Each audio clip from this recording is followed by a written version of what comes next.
All right, let's go live.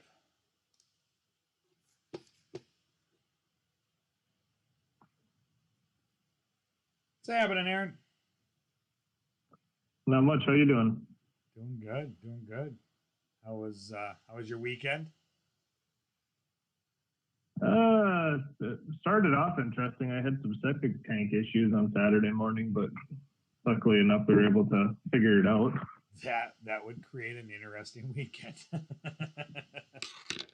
There's nothing better than popping the lid on a septic tank early on Saturday morning. That'll get you. That'll wake you right up. Cleans the sinuses out. Oh man! But everything's working good and all. Yeah, it's had an electrical issue with our pump, so yeah, you need the pump to pump it out to the drain field, and if you don't have electric to the pump doesn't work, and you have backed up sewage. So that was the root cause, but we were able to knock it down before it turned into a huge issue. So other than that, it was pretty easy. Play a little baseball like right around the corner, so we're starting to get into baseball mode and starting to get ready for the travel season. To kind of tidying up some things. Our pitchers and catchers have reported for our team, so it's kind of it's right around the corner. I think our first games are a month away. Exactly a month away. Today is our first game. So when you guys have like a little batting cage or something in the barn out there on the property, don't you? Yeah. So I've been training a few kids from a different team, 2 to 3 times a week, and then Brady, my oldest, has been just kind of working on some things, some progressions. He's got his thing down, but it's good. He was kind of feeling like his hands were getting away from him a little bit, so he just needed a refocus, just a recenter, and he got back on track pretty quickly. He saw what his hands were doing, and he doesn't need much coaching from me. I'm a dad now, not a coach. Those days aren't all that bad. I don't know. No, they're not. How about your weekend? Pretty good? Yeah, we had the hockey. We had state hockey. Oh, excuse me, state hockey for my oldest. So my 10-year-old was the Squirt A state hockey, and we didn't. We did all right. We lost to the first place. So the state champions. We got beat by in the first game. They had the best record in the state going into it, so we kind of knew what was going to happen. And we lost to the third place team then in the second round, and then we won. We took seventh place, I think, is what the final ended up being. We won the last game, but it was good. It was, a couple of the teams played over 50 or 55 games this season. We played less than 20 because of COVID. So, it's tough. The difference on, time on ice, and we only played for 3/4 of the season. We only played 3 different teams. We just kept circling with those 3 teams to keep for our COVID policy, to keep the exposure potential down. So we didn't really get a chance to play a lot of different competitions. So, but the kids had fun. We stayed at a little water park. At this age, they want to win and all that. But at the end of the day, when they get to be our age, they remember the fun and hanging out with the buddies, and that's what it's all about. So it was good. We did that, and then my youngest had a end of the season tournament that we did as well. So we were all over the state of Wisconsin for hockey this weekend. That's fun. So, that's a lot of fun. It's probably a lot like we're not into baseball, so but I can hold from what I hear. It's a lot like travel baseball. It's just it's what you said, about the kids, making the memories of off the field are I think just as important as on the field, and I think sometimes we forget that. I was just watching. I'm part of a Facebook group with travel baseball dads, and some of these guys, really pounding their kids into the ground with traveling them, putting them in these showcase tournaments, and really putting a lot of pressure on them. It's like, man, when do they have time to be a kid? So, Yeah. and it's, honestly, it's something I have to remind myself about too. I have to constantly remind myself about, but it is. Sometimes it's more about what's going on off the field than on the field. Well, that's we're having this battle. I think I was telling you earlier. I mean, we're having this battle with my youngest is a pretty decent hockey player, and we're gonna put him in a AAA spring thing and get a bunch more ice for him. But I repeatedly asked him, like, do you really want to do it? Because if you don't want to do it, then because I don't want to burn him out, right? I mean, at the age of Right. 8, 9, and 10, I don't want them to hate the sport that they're trying to play for fun, and Yeah. so we're gonna do it. He said he wants to do it, but then after this, I got to find him a different. Like the summer will not have hockey involved because I mean we could go, it's just like baseball, right? You could go 12 months out of the year finding places to do it, and he always brings up to me he wants to do track. And so I want to find a track program somewhere, right? I may have to drive for us to Whitewater. I think there's one over there somewhere. So, whatever, 30 minutes over there. But if I have to do that for him to get into track, something that he's like, yeah, I really want to do that. It's so different than hockey. I want him over there, right? Because it's a great workout for starters, right? But if he's that excited about it, what the heck?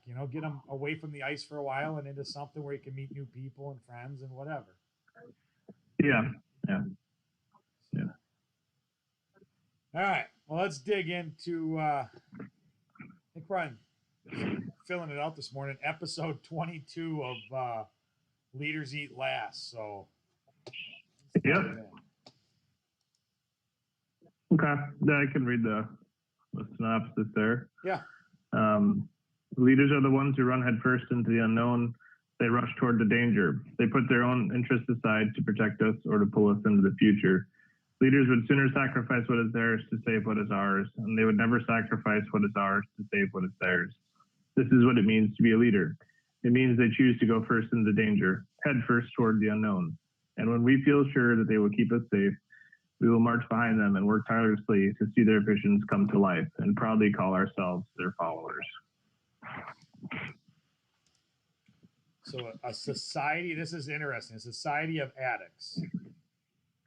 Yes, it kind of lays I think we're in the final part, if not there's maybe one other part, but we're switching gears into part 7 now, and really setting the table for really growing as leaders and understanding what we do wrong as leaders in order to grow and to thrive. So this chapter, at the center of all of us, at the center of all our problems is us.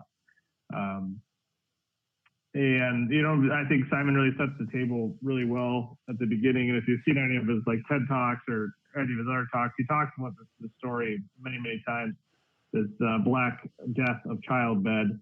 And this happened back in, I think it was the early or late 1800s.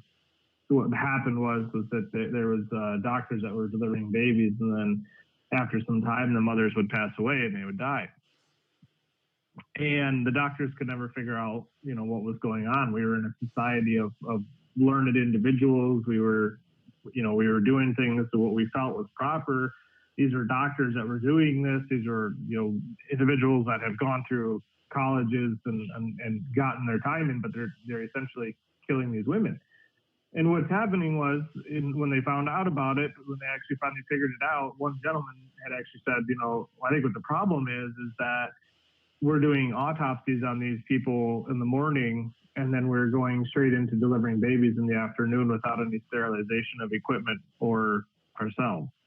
And this guy was just completely exonerated in the medical field. That's not the case. It couldn't be it. You're a fool.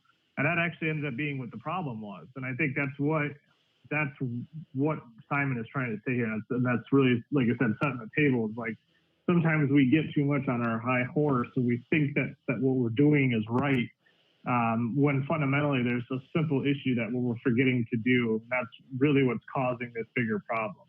So it's a morbid example, but it's a good example. Sure. Looking past because you think you're over that. right? You're above that. You look beyond. Yep. Yep, exactly. So on slide 5, I think when you translate that into just, regular normal life, are we a society of numbers? We set goals all the time, of bottom line goals, dollar goals, efficiency goals. We spend so much time. There's people that go to school to be Six Sigma Lean certified. And this is heavy in the manufacturing industry, but there's so many goal sets that people set for themselves without any realization of setting meaningful goals, setting goals that strengthen that circle of safety, that enhance the work environment, to enhance growth. I mean, I think it's kind of a chicken and egg scenario. Do you set yourself these goals to make a better bottom line, to grow your company, or do you set the mindset, the comfort, the ability to spread information in order to achieve these goals? You know what I'm saying? So it is kind of a chicken and egg dilemma, really. I think most people will push their chips towards, let's set the goals, and then the results will follow. Maybe it's the other way around. Maybe we create the environment and let the goals come, which then breed the results. So interesting, very interesting topic here. And that quote at the bottom was a quote from the book. Just as doctors realize the importance of sterilization, managers must realize the importance of the little things to protect their people. Yeah, it is. It's an interesting quote to. Again, to me the blaring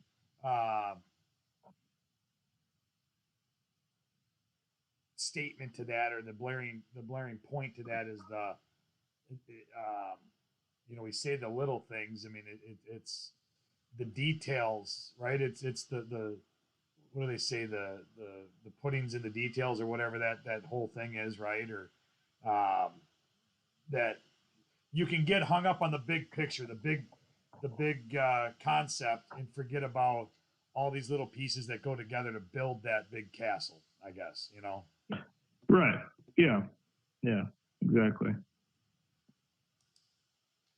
Well, and I think in any situation, any business, it's very easy to set goals, like, revenue goals. It's very easy to set, I shouldn't say super easy, but, for looking at your historical data, looking at your forecast, at some point in time, it is very easy to come to realization that those goals are fairly easy to set.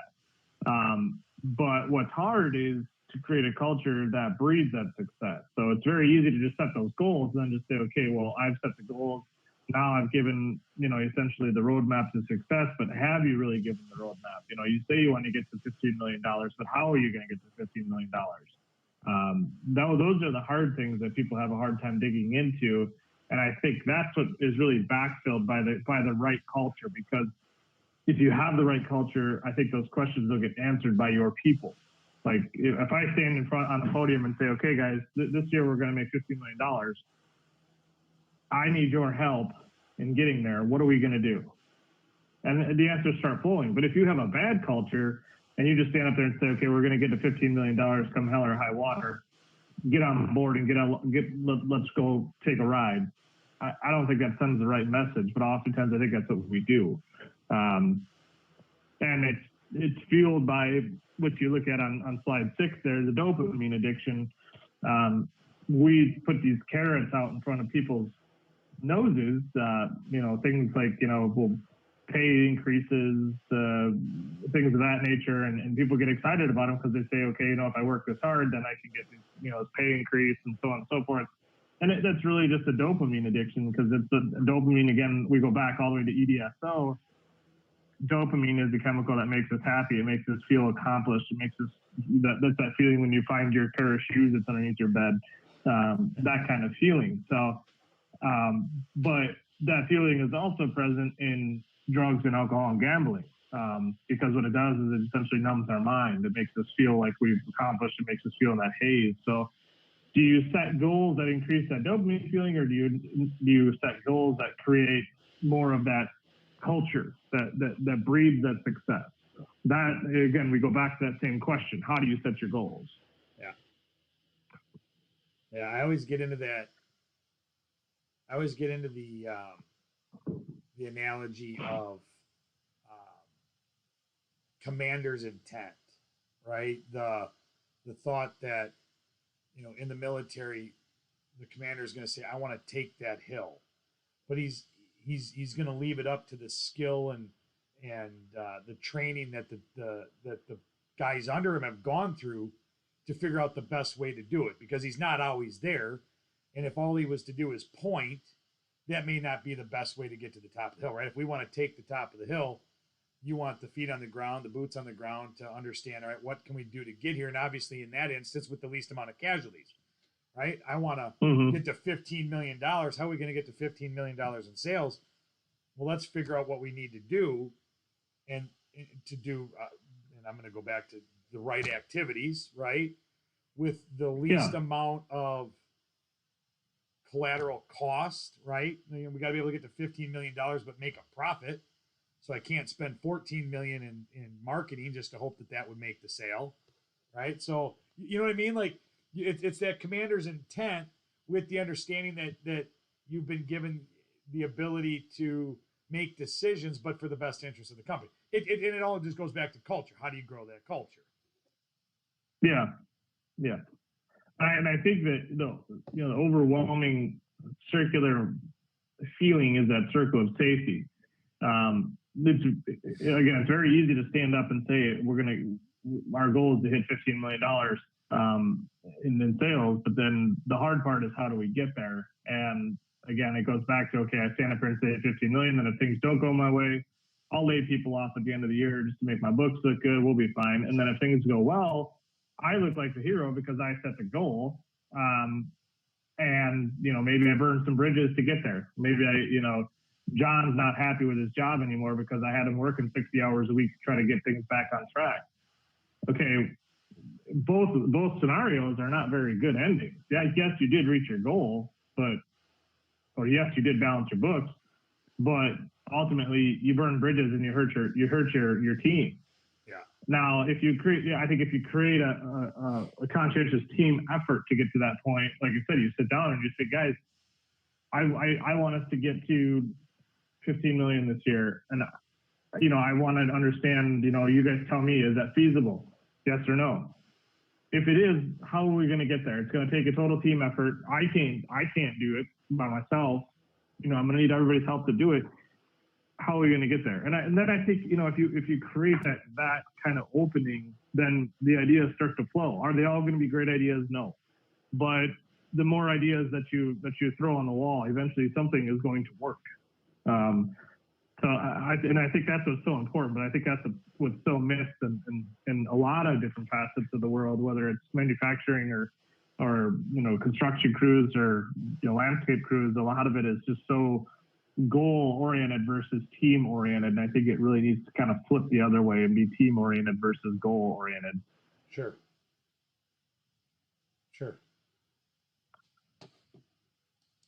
So slide 7 there, we talk about the modern goals. So you're saying to me, okay, you make absolutely no sense there, and I don't know what the hell you're talking about. How do you run a company without setting goals? I'm not saying that whatsoever. You've got to set goals. So anyway, you know where you're going. But your goals shouldn't be dopamine fueled. They shouldn't be, okay, if we get to $1 million this month, then I'm going to give everybody a 1% raise. Not like that.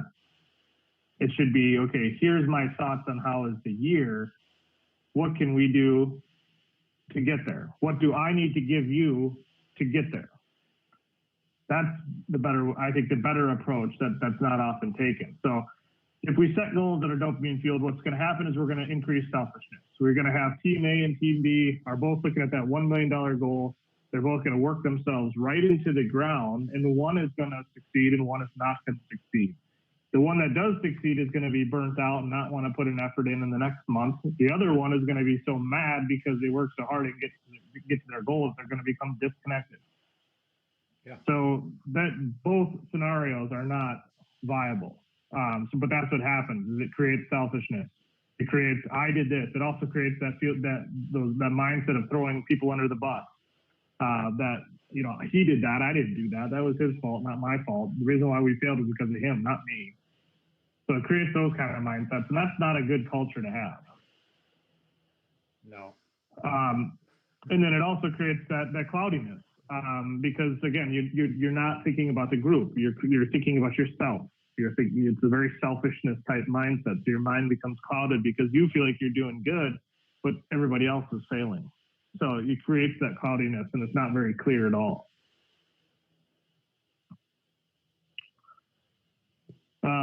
Goals should maintain and grow the circle of safety, and I think that's kind of what Circle Chair is that circle of safety. We do something at Astro Brands that I love. Is we always try to eliminate one thing every time we meet, and I think that's a great exercise, because you think about that. Everything that you do in a day, it's a lot. I mean, it doesn't matter what you do. It's a lot in a day to accomplish everything. And if you eliminate one thing from your list, it allows you to focus on some other things. So something like that, I think, is a good culture type standpoint. Rather than add more on your plate, let's take one off. So and there's just an example that I think is good. Yeah, it is. It's a win. It's shedding some weight, right? You just every time you can check something off, right? There's just a spark of energy, which I think then helps you go into the new goals that you set a little bit more excited, rambunctious, whatever, right? A little bit more energized because you've been able to accomplish one or check one off. Mm-hmm. Yeah, no, that's exactly it. And so I think what we really, really what we're saying here is just more positive reinforcement. Again, it's not all holding hands and singing kumbaya. It's not what we're talking about here. It's just creating that culture that allows for free sharing of information, group cooperation, and the ability to ask for help. That's what's really, that's what it boils down to. Oftentimes we just set our mindset in the wrong way. We think about goals versus the team. In a free-flowing culture, positively reinforced team, your goals will flow in and out. Why does the leader have to be the one that sets the goals? It doesn't have to be that way. If your culture is right, your team will want to set their own goals, which will become your team goals, which will become your company's goals. And that's what you want. Yes, you're thrust into a position of leadership for a reason, but you're also not there to just sit there and bark commands and orders and directives. You're there to create that culture for success, right? That's ultimately how everybody's successful, is if everybody's successful. So the more that you can do to create that culture, the better off you're going to be. Yes. Yep.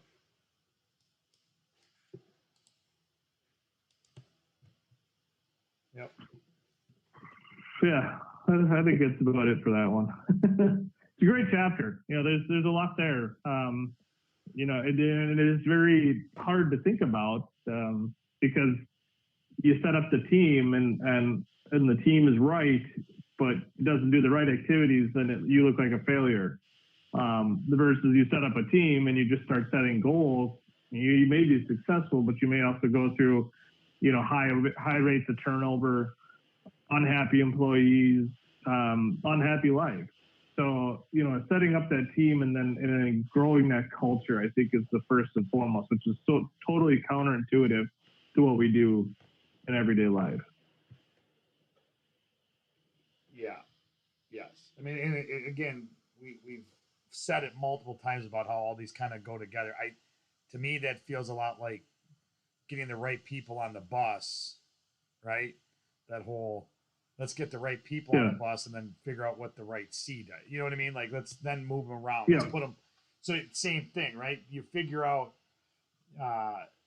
what you need to do, get the right people there. Then you set the goals that each, your strengths, right? And you know what you got to do. And it's easier to get the goals accomplished at that point.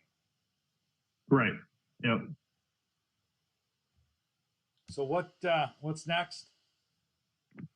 At any expense, chapter 23, which is along the same lines, talking about what we're doing wrong as leaders versus what we're doing right. So, I think he's really starting to expose some of the hard truths here with leadership that we don't often think about. So it's something to really consider, to dig in here in the next few chapters, really learning some of those hard truths. This is the first one, and the next one is along the same line.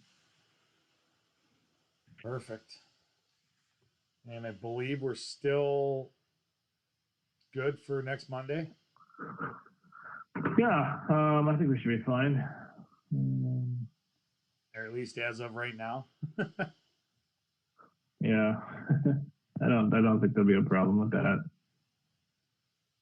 Yeah, I'm clear. Perfect.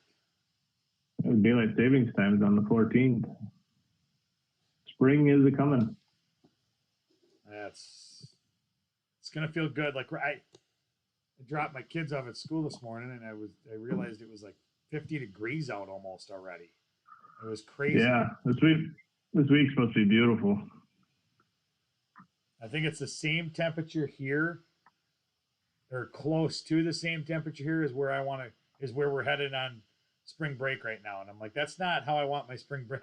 I want my spring break temperature to be like 30 degrees warmer, but it's great for us right now here. Yeah, no, I saw that. Like, I was gonna give a call down to our producer down in Florida, because I think right now for tonight, I think our temperatures are supposed to be exactly the same. We're actually supposed to surpass them tomorrow. So, like, finally turned the corner with you guys. Yeah, like they'll be wearing coats. I'm gonna be out grilling burgers on the grill, t-shirt. Yep. Yep. That's awesome. All right, awesome. We'll get back at it next Monday. Sounds good. Thanks, Aaron. Thank you. We'll see you.